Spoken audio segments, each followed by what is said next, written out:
إلى حضرة النبي المصطفى محمد صلى الله عليه وسلم وعلى آله وأصحابه وذريته وآل بيته شيء لا لنا لهم الفاتحة. أعوذ بالله من الشيطان الرجيم. بسم الله الرحمن الرحيم. الحمد لله رب العالمين الرحمن الرحيم مالك يوم الدين. إياك نعبد وإياك نستعين. اهدنا الصراط المستقيم صراط الذين أنعمت عليهم غير المغضوب عليهم ولا الضالين. آمين. بسم الله الرحمن الرحيم. الحمد لله رب العالمين والصلاة والسلام على أشرف الأنبياء والمرسلين سيدنا محمد وعلى آله وأصحابه أجمعين. قال رب اشرح لي صدري ويسر لي أمري واحلل عقدة من لساني يفقه قولي. Ayyuhal hadirun, para bapak ibu jamaah salat maghrib yang dirahmati Allah Subhanahu wa taala. Pada hari ini kita tetap masuk kajian tafsir surat tafsir Al-Ibris, masih surat Al-Baqarah ayat 253. A'udzu billahi minasy syaithanir rajim. Bismillahirrahmanirrahim. Tilkar rusulu faddalna ba'dahum 'ala ba'din minhum man kallama Allah wa rafa'a ba'dahum darajat. وآتينا عيسى ابن مريم البينات وأيدناه بروح القدس ولو شاء الله ما اقتتل الذين من بعد ما جاءتهم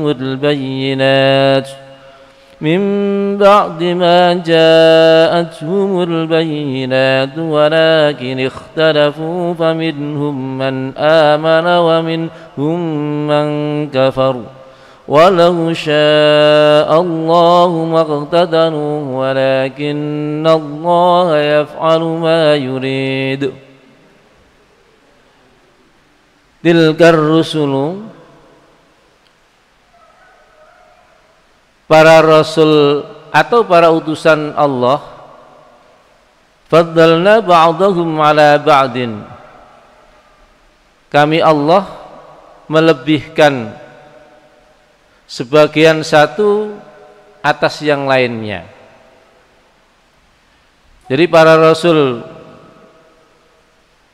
dan nabi Allah yang jumlahnya 25 yang wajib kita ketahui ini, itu diberikan anugerah oleh Allah Subhanahu wa taala, antara satu dengan yang lainnya itu tidak sama. Allah memberikan sesuatu anugerah kepada para nabi itu disesuaikan dengan tingkatan ujian dan cobaan yang diberikan oleh Allah Subhanahu wa taala. Tentu semakin berat ujian yang diberikan kepada Rasul dan Nabi, tentu Allah akan memberikan anugerah yang lebih besar dari yang lain. Maka tidak sama antara keutamaan kelebihan satu dengan yang lainnya, tidak sama. Sesuai dengan tingkatan ujian dan cobaan ketika para Nabi dan Rasul ini mendakwakan diri untuk mengajak umatnya ini iman kepada Allah Subhanahu wa taala. Minhum man kallamallah, di antara mereka para rasul dan nabi ini adalah ada nabi yang man kallamallah, bisa berbicara langsung kepada Allah Subhanahu wa taala. Sinten iki? Nabi Musa alaihissalam. Allah menyampaikan wa kallamallahu Musa taklima. Nabi Musa ini bisa bicara langsung dengan Allah Subhanahu wa taala. Nabi Musa ini umatnya paling bandel di antara umat yang lain. Selalu bertanya, sudah dijawab bertanya lagi, dan suka ngeyel umatnya ini. Itulah umatnya dinamakan Bani Israel. Ingin bertemu dengan Allah Subhanahu wa taala. Nabi Musa ya melayani seperti itu. Nah, ketika tugasnya yang besar seperti itu, Allah memberikan keutamaan, kelebihan kepada Nabi Musa untuk bisa mengimbangi umatnya yang banyak bertanya. Sehingga Nabi Musa diberikan mukjizat oleh Allah Subhanahu wa taala. Mukjizatnya berupa salah satunya adalah tongkat Nabi Musa. Satu sisi tongkat Nabi Musa bisa menjadi ular yang besar yang bisa mengalahkan ular-ularnya anak buahnya Raja Fir'aun pada waktu itu. Raja Fir'aun ini diberi kekuasaan oleh Allah Subhanahu wa taala menjadi raja. Ketika diberi kekuasaan oleh Allah Subhanahu wa taala, dia lupa kepada Allah Subhanahu wa taala. Maka dia mengikrarkan diri menjadi Tuhannya. Nah, pada saat itulah Nabi Musa dilahirkan di tengah-tengah kekuasaan Raja Fir'aun itu, dan di sana ketika ada anak laki-laki yang terlahir, maka diperintahkan oleh Raja Fir'aun untuk dibunuh. Maka untuk mengelabui bahwa terlahir seorang nabi yang namanya Musa ini, kemudian Nabi Musa dimasukkan dalam satu peti, kemudian dikintirkan di lautan itu. Ini salah satu bagian dari mukjizat Nabi Musa, tidak tenggelam, kotak itu tidak tenggelam. Pada akhirnya kotak itu dicari oleh ibunya, ketemu ya, kemudian dirawat, dibesarkan di rumah Raja Fir'aun yang pada akhirnya menjadi musuhnya. Dan kematiannya Fir'aun ini juga di tangan Nabi Musa alaihissalam. Dengan tukang sihirnya yang begitu banyak, maka Nabi Musa dianugerahi oleh Allah Subhanahu wa taala dengan tongkatnya. Maka tongkat ini bisa melawan ular-ular yang dijadikan sihir oleh kaumnya Raja Fir'aun ini. Yang kedua, tongkatnya Nabi Musa ini bisa membelah lautan. Ketika Nabi Musa dikejar-kejar oleh Raja Fir'aun dan kaumnya, karena Nabi Musa ini banyak menentang kepada Raja Fir'aun, maka dikejar-kejar. Kemudian Nabi Musa mendapatkan wahyu dari Allah Subhanahu wa taala, "Walaqad auhayna ila Musa an nasri bi'ibadi fadrib lahum tariqan fil bahri yabasan la takhafu la takhafu daraka wa la takhsha." Sungguh kami telah mewahyukan kepadamu Musa an-nasri bi ibadi, pergilah kamu Musa beserta hamba-hambaku. Untuk apa dia pergi? Untuk menyelamatkan diri dan kaumnya Nabi Musa ketika dimusuhi oleh Raja Fir'aun. Fadrib lahum tariqan fil bahri yabasa, buatlah untuk mereka, yakni kaumnya Nabi Musa, jalan yang kering di atas laut. Maka ketika itulah tongkatnya dipukulkan di tepinya itu, kemudian laut terbelah menjadi dua, ya. Kemudian Nabi Musa dan kaumnya ini melewati Laut Merah itu. Ketika sampai di tengah-tengah laut itu, Nabi Musa dikejar oleh Raja Fir'aun dan kaumnya. Apa kata Allah? La takhafu daraka wa la takhsha.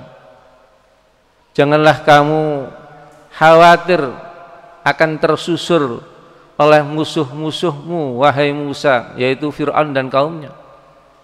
Wala takhsha, dan janganlah kamu takut tenggelam wahai Musa. Ketika Nabi Musa, ketika Fir'aun dan pengikutnya ini sampai di tengah lautan, Nabi Musa sudah di tepi pantainya. Pada akhirnya apa? Digulung oleh Allah, ya, kembali lagi air laut itu, sehingga Fir'aun ini ditenggelamkan oleh Allah Subhanahu wa taala. Tetapi di dalam Al-Qur'an jasadnya Fir'aun itu tetap masih utuh. Ini untuk apa? Untuk memberikan peringatan kepada orang-orang yang ingkar kepada Allah Subhanahu wa taala. Itulah perjalanan Nabi Musa yang berhadapan dengan Raja Fir'aun. Berhadapan lagi dengan Qarun, ahli dalam bidang ekonomi. Qarun mengatakan dia bisa menumpuk ekonomi kekayaan yang luar biasa ini bukan karena campur tangan dari Tuhan. Dia mengatakan bahwa ini adalah bagian dari usaha dan upaya dirinya sendiri sesuai dengan membangun ilmu pengetahuannya. Kesombongannya nampak, kecongkakannya nampak, pamer kekayaannya, pamer permatanya. Pada akhirnya apa? Ketika dia memamerkan kekayaannya, itulah bumi terbelah menjadi dua, kemudian ditenggelamkan oleh Allah Subhanahu wa taala, dihimpit oleh bumi. Nah, ini terjadi pada masa Nabi Musa alaihi salam. Termasuk mukjizatnya Nabi Musa lagi selain bisa membelah lautan adalah memancarkan 12 sumber ketika batu itu dipukul dengan tongkatnya. Ya. Ketika Bani Israel ini ingin menguji Nabi Musa, wa idistasqa Musa liqaumihi faqul nadrib bi'asakal hajar fanfajarat min nusnata asyrata aina. Ketika batu itu dipukul oleh Nabi Musa, maka terpancarnya 12 sumber mata air. Ya, ini bagian dari mukjizatnya Nabi Musa alaihissalam. Nah, ini Allah memberikan kelebihan ini kepada Nabi Musa yang tidak sama kelebihan ini diberikan kepada Nabi yang lain atau Rasul yang lain sesuai dengan kebutuhannya. Nabi Ibrahim alaihissalam juga diberikan mukjizat oleh Allah Subhanahu wa taala. Dibakar oleh Raja Namrud. Karena Nabi Ibrahim ini membakar patung-patung yang ada pada saat itu. Semua patung ini digempur, dihancurkan kecuali satu patung. Akhirnya dikejar-kejar siapa yang menghancurkan patung-patung sebagai sesembahan orang-orang yang ingkar kepada Allah pada saat itu.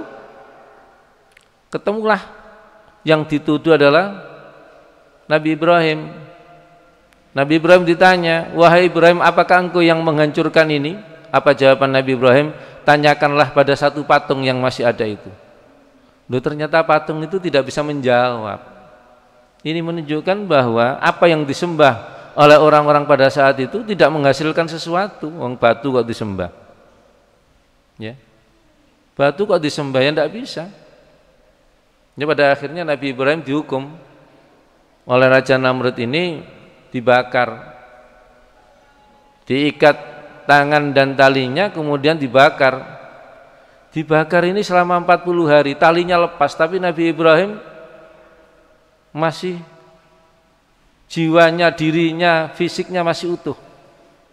Maka diceritakan dalam Al-Quran, ya narukuni bardaw wa salaman ala Ibrahim. Wahai api, jadilah kamu menjadi dingin dan sebagai penyelamat Nabi Ibrahim alaihissalam. Ya narukuni bardaw wa salaman ala Ibrahim. Ini salah satu keistimewaannya yang diberikan oleh Allah kepada Nabi Ibrahim dalam menghadapi kaumnya. Raja Namrud ini seorang raja yang paling kaya. Pada akhirnya ketika masyarakat ini butuh sesuatu, ya, ditimbun makanan-makanan ditimbun oleh Raja Namrud. Kemudian semuanya diundang untuk ke rumahnya, termasuk Nabi Ibrahim. Diberi makanan oleh Raja Namrud, kecuali Nabi Ibrahim yang tidak diberi makanan. Kembali Nabi Ibrahim kemudian menemukan gundukan pasir, dibawa pulang, karena keluarganya juga, ya, butuh makanan itu. Akhirnya dimasukkan pada karung, 2 karung itu diisi penuh, dibawa pulang. Ketika sampai di depan rumah itu, karung itu ditaruh, maka diambillah istrinya Nabi Ibrahim itu tertidur di sampingnya. Diambil oleh istrinya, pasir itu ternyata berubah menjadi beras.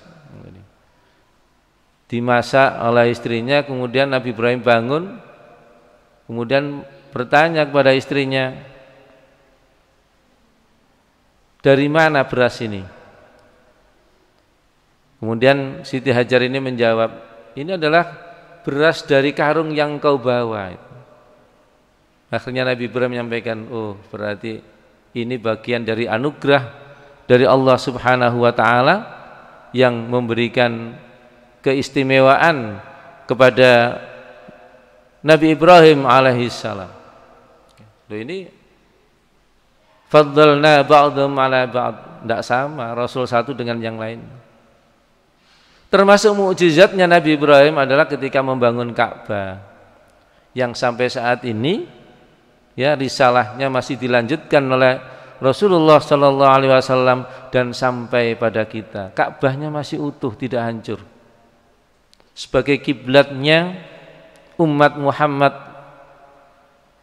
ketika ada orang haji di sana, ya di keliling Ka'bah itu, ya, tata cara hajinya, umrohnya yang ikuti tata cara sebagaimana yang dilakukan oleh Nabi Ibrahim alaihissalam. Nah, ini bagian dari mukjizat ini, ya. Ini bagian dari mukjizat.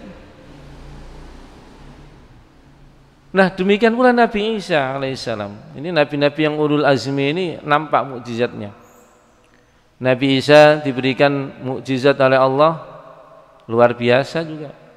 Satu sisi dilahirkan tanpa seorang ayah, ya, Musa ibni Maryam ditiup oleh Ruhul Kudus, itulah malaikat Jibril. Kemudian terlahirlah Nabi Isa alaihissalam. Kaumnya juga memusuhi Nabi Isa.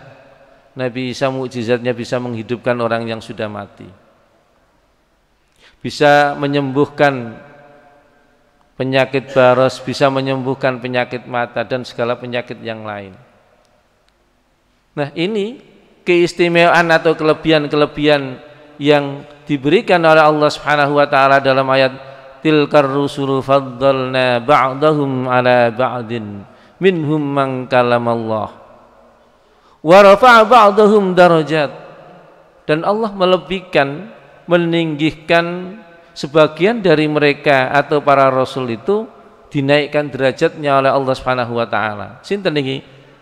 Rasulullah sallallahu alaihi wasallam, Nabi Muhammad sallallahu alaihi wasallam. Nabi Muhammad punya derajat yang paling tinggi di antara para rasul.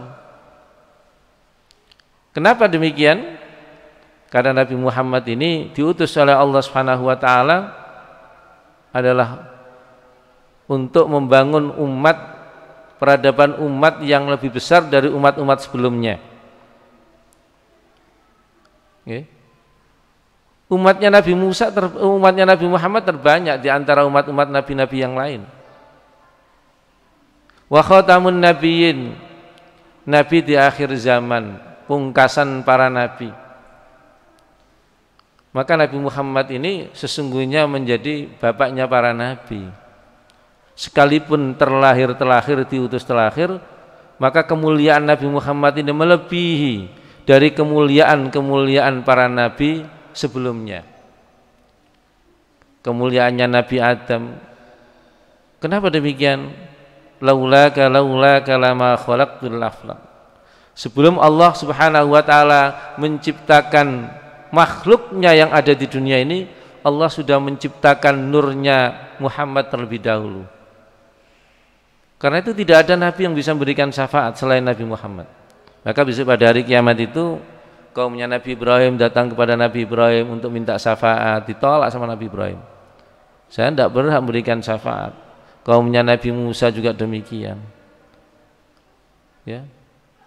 Maka yang bisa memberikan syafaat itu adalah Nabi Muhammad sallallahu alaihi wasallam. Ini bagian dari mukjizatnya Nabi Muhammad. Dan mukjizat yang terbesar yang diberikan oleh Allah Subhanahu wa taala kepada Nabi Muhammad adalah Al-Qur'anul Karim. Al-Qur'an itu mukjizat terbesar yang diberikan oleh Allah kepada para nabi, yaitu nabi diberikan kepada Nabi Muhammad sallallahu alaihi wasallam. Tidak ada yang bisa menandingi kitab-kitab Allah yang lain, tidak ada yang bisa menandingi Al-Qur'an. Karena itu Al-Qur'an diturunkan oleh Allah Subhanahu wa taala kepada Nabi Muhammad, suci keberadaannya, benar adanya, hak, isi yang terkandung di dalamnya benar, tidak perlu dilakukan la raiba fih. Al-Quran itu tidak perlu dilakukan la raiba fihi hudal lil muttaqin, tidak ada keraguan, ya. Ajaran-ajaran yang ada di dalam Al-Quran hudal lil muttaqin, karena Al-Quran ini sebagai petunjuk kehidupan bagi orang-orang yang beriman. Karena itu ajaran Islam itu diturunkan oleh Allah, Al-Quran diturunkan oleh Allah itu bukan hanya untuk orang Islam, untuk semua makhluknya. Untuk orang-orang yang non-muslim bagaimana? Tetap apabila dia menggunakan ajaran Islam, maka dia akan menjadi orang-orang yang tunduk kepada Allah Subhanahu wa taala, akan selamat tidak hanya di dunia tetapi selamat juga di akhirat. Karena itu manusia diciptakan oleh Allah, sering saya sampaikan, dalam keadaan suci. Setiap manusia yang terlahir itu dalam keadaan suci, dari rahim siapapun, dari hubungan di luar pernikahan yang sah terlahir anak. Anak ini adalah anak yang sah, tidak ada anak haram, itu tidak ada dalam Islam itu. Maka dalam perjalanannya ada manusia yang berjalan sesuai dengan fitrah kesuciannya, ada manusia yang menyimpang dari fitrah atau kesuciannya. Maka orang-orang yang ingkar terhadap Al-Quran itulah orang-orang yang keluar dari fitrahnya. Dia bahagia di dunia, urusan dunia dia kejar, tetapi urusan akhirat dia tidak bisa mengejarnya, karena dia sudah ingkar kepada Allah Subhanahu wa taala. Maka Al-Quran itu isinya menyentuh segala aspek kehidupan. Masalah ibadah diatur dalam Al-Quran, mulai sholat diatur dalam Al-Quran, puasa, haji, zakat, ya, ini diatur dalam ajaran Islam, tidak satu pun terlewatkan. Bagaimana kewajiban sholat ada dalam Al-Quran, bagaimana kewajiban zakat, puasa, itu semua tata caranya ada dalam Al-Quran. Kalau Al-Quran tidak menerangkan secara detail, maka Rasul yang akan menjelaskan aqimus shalah wa atuz zakah. Salat itu diperintahkan oleh Allah, aqimus shalah, tetapi bagaimana kaifiyah tata caranya? Maka Rasul mengeluarkan hadisnya, sallu kama ra'aitumuni usolli, salatlah kamu sebagaimana kamu melihat aku melakukan salat. Nah, ini tata caranya begini, ya. Wa ma yantiqu 'anil hawa in huwa illa wahyu yuha. Apa yang dikeluarkan dari Rasulullah itu bagian dari wahyu Allah Subhanahu wa taala. Tidaklah aku mengucapkan sesuatu kecuali apa yang aku ucapkan ini adalah wahyu dari Allah Subhanahu wa taala. Maka hadis-hadis Rasul itu bagian dari wahyu Allah. Fungsinya hadis salah satu adalah litafsir, litta'wil fil Qur'anil Karim, menjelaskan makna-makna yang belum jelas, hukum-hukum yang ada di dalam Al-Qur'anul Karim. Ini bagian dari mukjizat. Secara muamalah semua diatur, bagaimana tata cara hubungan dengan manusia, menghormati yang tua, mencintai yang kecil.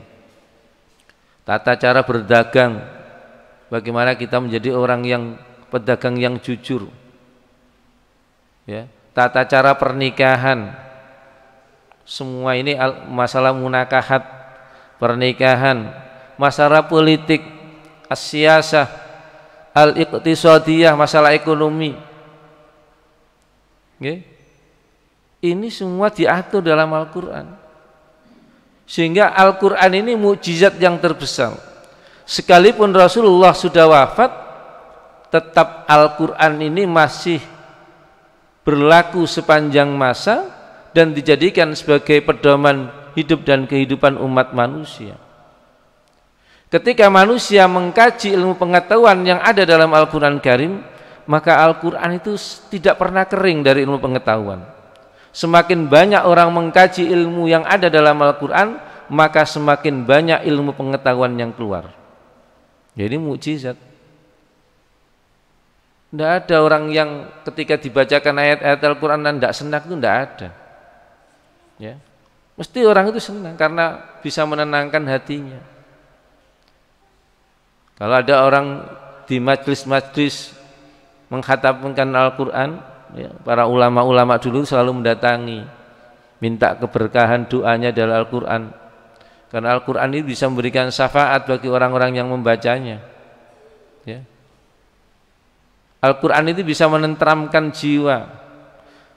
Karena itu siapapun yang berinteraksi dengan Al-Quran Karim, maka orang itu akan menjadi mulia. Mulia di sisi Allah, mulia di sisi makhluk yang lainnya. Jiwanya menjadi jiwa yang tenang. Nah, ini mukjizatnya Rasulullah Shallallahu Alaihi Wasallam. Kalau mukjizatnya para nabi terdahulu, ketika nabinya sudah wafat, maka hilang. Ya, Nabi Musa dengan tongkatnya, Nabi Isa dengan menghidupkan orang yang sudah meninggal dan menyembuhkan penyakit baros, penyakit buta dan lain sebagainya. Nabi Ibrahim, ya, bisa tahan dengan api selama 40 hari seperti itu. Dan mukjizatnya ketika nabinya sudah dipanggil oleh Allah, hilang mukjizatnya bersama dengan meninggalnya Rasul atau Nabi itu. Tetapi kalau sedangkan Nabi Muhammad SAW tidak demikian. Ketika Rasulullah SAW dipanggil oleh Allah Subhanahu Wa Taala, maka Al-Quran itu masih menggema dan berlaku sepanjang masa dan sepanjang zaman. Inilah mukjizat yang terbesar dan paling agung di antara mukjizat para Rasul dan Nabi-Nabi yang lain. Maka Allah menyampaikan, faddalna ba'dahum ala ba'din minhum man kallamallahu wa rafa'a ba'dahum darajat. Allah memberikan kelebihan sebagian satu dengan yang lainnya tidak sama di antara para rasul dan nabi. Wa rafa'a ba'dahum darajat. Bahkan Allah meninggikan, memberikan kelebihan pada seorang nabi yang diberikan derajat yang paling mulia di antara para nabi dan rasul, itulah Muhammad Rasulullah sallallahu alaihi wasallam. Wa atayna Isa ibn Maryam al-bayyinati wa ayyadnahu bi ruhil qudus. Wa atayna, dan kami berikan Isa ibn Maryam kepada Isa bin Maryam. Apa yang diberikan oleh Allah? Al-bayyinat, beberapa pertanda atau mukjizat. Wa ayyadnahu bi ruhil qudus, yang kami kuatkan dengan Ruhul Kudus atau malaikat Jibril. Setiap langkahnya Nabi Isa ini didampingi oleh malaikat Jibril, berhadapan dengan musuh-musuhnya, maka didampingi oleh malaikat Jibril. Maka Allah melebihkan Nabi Musa dengan mukjizatnya, bisa menghidupkan orang yang sudah mati, bisa menyembuhkan segala macam penyakit, penyakit baras, penyakit mata dan lain sebagainya. Walau syaa Allahu maqtadara alladziina min ba'dihim, sekiranya Allah Subhanahu wa taala menghendaki, niscaya umat sesudah datangnya para rasul itu tidak akan melakukan bunuh-membunuh atau tidak melakukan peperangan.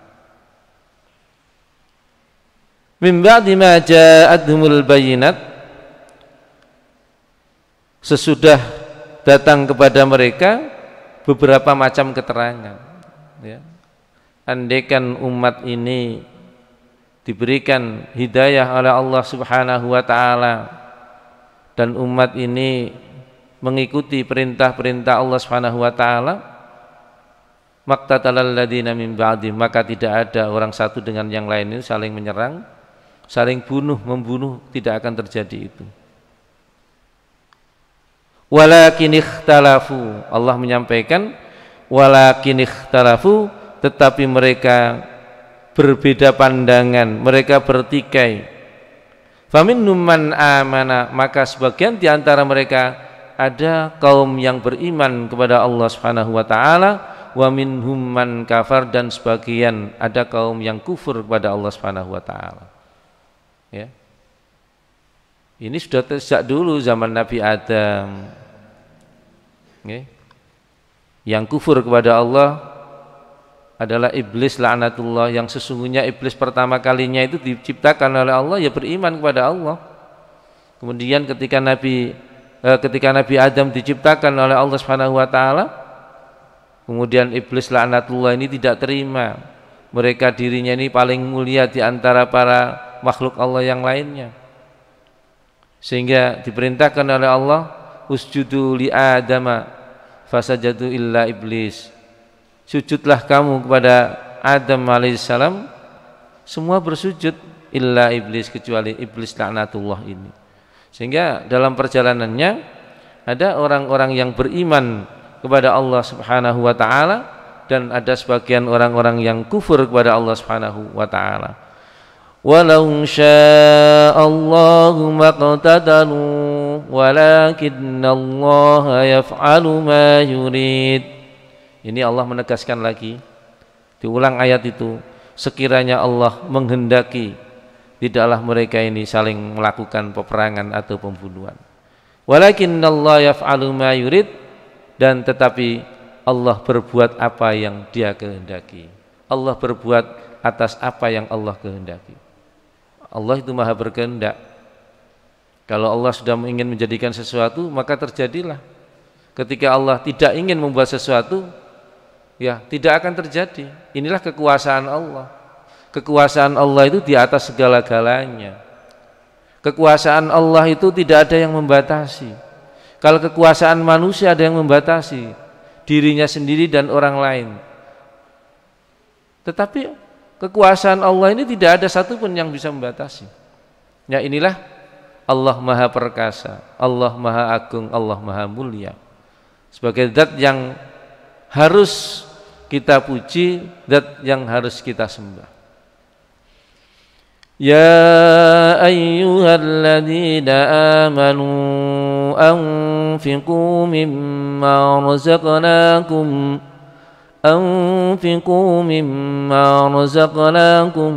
min qabli an ya'tiya yawmun la bay'un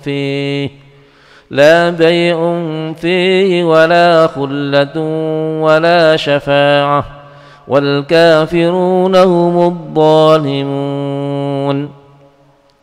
Ya ayyuhalladzina amanu, wahai orang-orang yang beriman,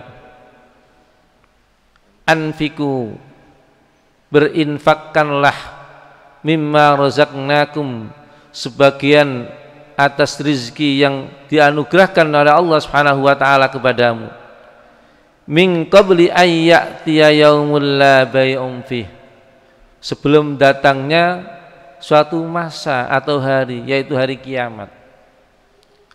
La bay'un fihi, tidak ada tebusan, tidak ada jual beli yang bisa memberikan kemanfaatan. Wala khullatun, dan tidak ada persahabatan atau pertemanan yang bisa memberikan kemanfaatan. Wala syafaatun, dan tidak ada syafaat yang akan bisa diperoleh kecuali izin Allah Subhanahu wa taala. Ini perintah Allah. Ayat ini memberikan pemahaman datang kula lan panjenengan sedaya bahwa kita ini diperintahkan oleh Allah Subhanahu wa taala untuk menyisihkan sebagian harta kekayaan yang kita peroleh. Anfiku di sini ditafsirkan oleh Imam Jalaluddin As-Suyuti untuk melakukan zakat. Zakat itu sebuah kewajiban ya, yang harus dilakukan oleh orang Islam. Maka zakat itu tidak boleh direkayasa. Kalau ada orang yang merekayasa hukum Allah, maka tentu besok di akhirat akan direkayasa oleh Allah Subhanahu wa taala. Oh, ini waktunya haul dijual. Batas tahun dijual. Ya, punya binatang ternak, kambing umpama 40 kan zakatnya 1 insya Allah ya. Oh, sebelum 40 dijual dulu, ketika sebelum masalah setahun tinggal 20. Ngakali Gusti Allah diakali ngeten iki. Ya. Tidak boleh seperti itu. Ya, ketika merekayasa seperti itu ya besok akan direkayasa oleh Allah Subhanahu wa taala. Orang-orang yang di pertanian juga begitu, semua itu ada zakatnya. Ya. Maka orang-orang yang mendapatkan penghasilan dari gaji ngajar umpama, yang guru, yang dosen, ya sisihkan uang 2,5%. Berapapun yang kita dapatkan, sisihkan 2,5%. Paling aman itu. Qardon hasanan sebagai tabungan kita di akhirat nanti. Ini tabungan kita di akhirat. Oh, gaji kita 4 juta umpama, 1 jutanya 25.000, ya. Kalau 4 juta berarti 100.000, ya sisihkan 100.000. Kalau langsung diberikan tidak apa-apa, saya keluarkan langsung. Oh, diberikan pada satpamnya atau pegawai-pegawai yang kurang mampu diberikan. Oh, 10.000 atau 20.000 habis. Kita tidak punya tanggungan. Loh, kalau sudah menumpuk banyak ini loh, katakan sudah sampai 100 juta, belum nisabnya, nunggu 100 juta ini setahun. Saman males untuk mengeluarkan berapa kalau 100 juta? 2,5 juta. Loh, kadang-kadang nggih eman-eman. Itu ujiannya seperti itu. Nggih. Umpama yang ternak ayam loh, zakatnya ayam kan tidak ada. Nggih. Zakatnya ayam tidak ada. Ya. Lah bagaimana? Ya setiap kita panen kita sisihkan 2,5% dari hasil penjualan. Aman sudah. Yang pegawai juga kita sisihkan 2,5%, yang punya usaha ayam ternak 2,5%, yang jualan burung yang itu juga kita sisihkan 2,5%, yang punya emas disimpan di rumah nggak dipakai, ya kena zakat itu. Ya, kalau sudah 1 nisabnya kena zakat ya. Pinten nisabnya emas? Ada yang mengatakan 85 gram. Ada yang mengatakan 96 gram. Zakatnya berapa? 2,5%. Perak ini pinten? 595 gram baru kena zakatnya 2,5%. Oh, tinggi kan perak, harganya kan nilainya rendah. Beda dengan emas sekarang itu hampir 1 juta loh 1 gramnya. Yang asli. Ya, yang 24 karat 900 berapa ribu kan itu. Ya. Nah, kalau punya 100 gram, nah 100 gram itu sudah kena zakat seperti itu kalau ditimbun di rumah. Loh, kalau dipakai enggak kena. Ya, dipakai enggak kena. Nah,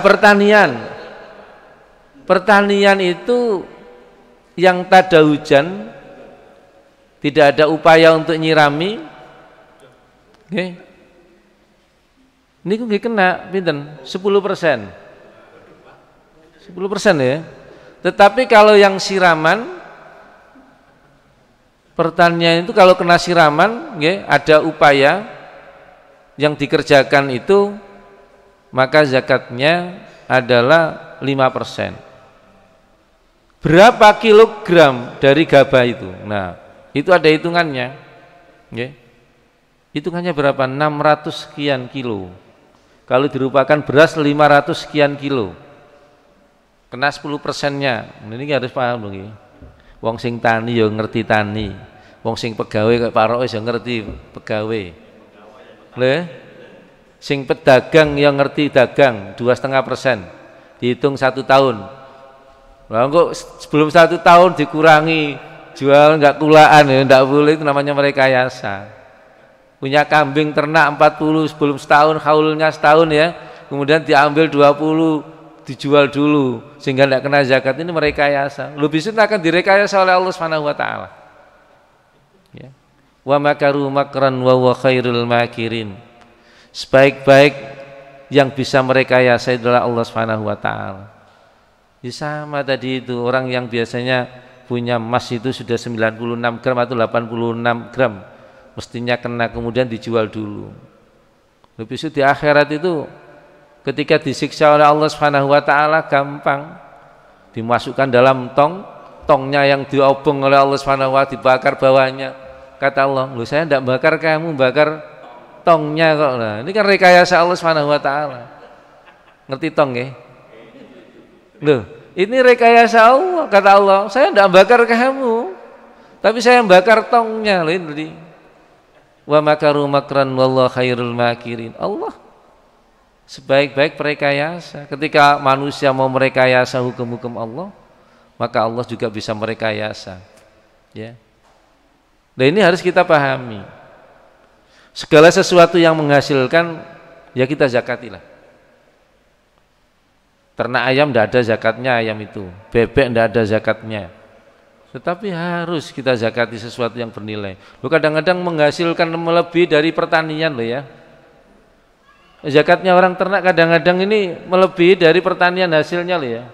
Tani itu kadang-kadang berapa tani itu? Kalau 1 ton gabah dapatnya 2,5 juta umpama. Loh ini ya. Tetapi kalau ternak kadang-kadang 10 juta ke atas. Apakah layak yang mendapatkan sebesar itu tidak dizakati, sementara pertanian yang seperti itu zakatnya ada? Ya, ini menjadi pemikiran kita ini. Ya. Sesuatu yang tidak ada hukumnya kemudian kita cari hukumnya. Karena di saat perjalanan seperti ini ada pergeseran nilai.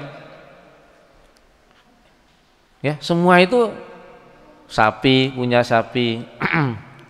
Punya kerbau itu sama dengan sapi, ya. Punya unta itu kena zakat semuanya itu. Orang yang bisnis, nah bisnis saja ini hasilnya melebihi dari orang ngajar itu, melebihi dari pertanian.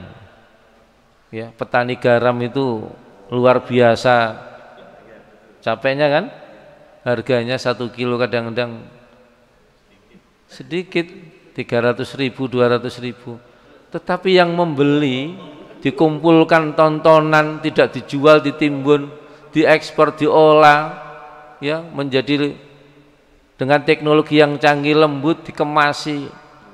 Itu hasilnya itu kan berlipat-lipat itu. Justru yang seperti ini ya kena zakat perdagangan seperti ini. Oke. Ini yang harus kita pahami, para bapak ibu. Maka Allah menyampaikan, ya ayyuhalladzina amanu anfiqu mimma razaqnakum min qabli ayyatiya yaumul la bai'un fih. Ya, berzakatlah kamu atas sebagian rizki yang Allah anugerahkan kepada kamu min qabli ayyatiya yaumun, sebelum datang pada suatu masa yaitu hari kiamat, la bai'un fihi, tidak ada jual beli yang bisa menguntungkan pada saat itu, sudah mau menjelang kiamat. Wala khullatun, tidak ada pertemanan pada saat itu. Orang akan memikirkan dirinya sendiri seperti itu. Loh, kalau tidak zakat ya besok akan diminta pertanggungjawaban oleh Allah Subhanahu wa taala. Wala syafa'atun, dan tidak ada syafaat kecuali seizin Allah Subhanahu wa taala. Wal kafiruna humudz zalimun, dan orang-orang kafir itu semua adalah orang-orang yang zalim kepada Allah Subhanahu wa taala, tidak mau melaksanakan perintah zakat. Karena itu zakat diberikan kepada siapa? Zakat itu bukan diberikan kepada anak yatim. Nah, ini tidak boleh loh ya. Ini seringkali nih, anak yatim diberikan uang zakat, tidak boleh. Ada 8 asnaf. Innamas shadaqatu lil fuqara wal masakin wal amilina 'alaiha wal mu'allafati qulubuhum wa fir riqab wal gharimin wa fi sabilillah ibnis sabil. 8 asnaf. fakir dan miskin utamanya. Fakir itu apa? Orang yang tidak punya pekerjaan dan tidak bisa mencukupi kebutuhan tiap harinya. Fakir, maka ini yang berhak mendapatkan zakat dulu. Yatim tidak ada, yatim itu sodako infak. Tetapi dalam Al-Quran innamas sodako itu dimaknai dengan zakat. Sama dengan ini, anfiku ini dimaknai dengan zakat. Okay. Fakir dulu, kemudian miskin. Miskin itu punya pekerjaan tetapi tidak mencukupi kebutuhan tiap harinya. Wal amilina 'alaiha, orang-orang yang membagi zakat, orang yang punya hutang banyak, wal gharim. Nah ini, kalau ada di antara entitas yang ada di perumahan ini umpama punya hutang, ya, boleh enggak diberi zakat? Boleh. Sekalipun asalnya kaya, hutangnya banyak, akhirnya menjadi jatuh. Ya, kemudian kalau jenengan punya uang untuk dizakatkan, ya diberikan zakatnya. Ini zakat saya. Kemudian dia disaurkan pada orang lain. Nah, kalau orangnya nakal nggak disaurno, pura-pura menjadi miskin, ini malah berdosa. Hutang itu selamanya menjadi hutang. Ya, akan ditagih besok di akhirat. Sekecil apapun hutang itu harus dibayar. Kalau tidak dibayar, maka akan menjadi pertanggungjawaban besok di akhirat. Ya. Orang yang melukai perasaannya orang, melakukan pencacian, menghina orang, ya, ditanono menina akhirat loh. Kadang-kadang orang mengatakan seperti itu loh ya. Besok akan diminta pertanggungjawaban oleh Allah Subhanahu wa taala. Maka kita harus berbaik sangka kepada orang. Tidak boleh mencaci maki kepada orang. Orang yang tidak mampu kita belikan kelebihan rezeki yang kita miliki. Nah ini Al-Quran memberikan pemahaman datang kulolan panjenengan sedaya seperti itu, ya harus kita ikuti. Mudah-mudahan Allah Subhanahu wa taala memberikan pemahaman datang kulolan panjenengan sedaya atas ayat-ayat Allah yang kita baca, kita pahami pada hari ini, kita bisa bertadabbur, kemudian kita bisa mengamalkan isi kandungannya. Al-Fatihah.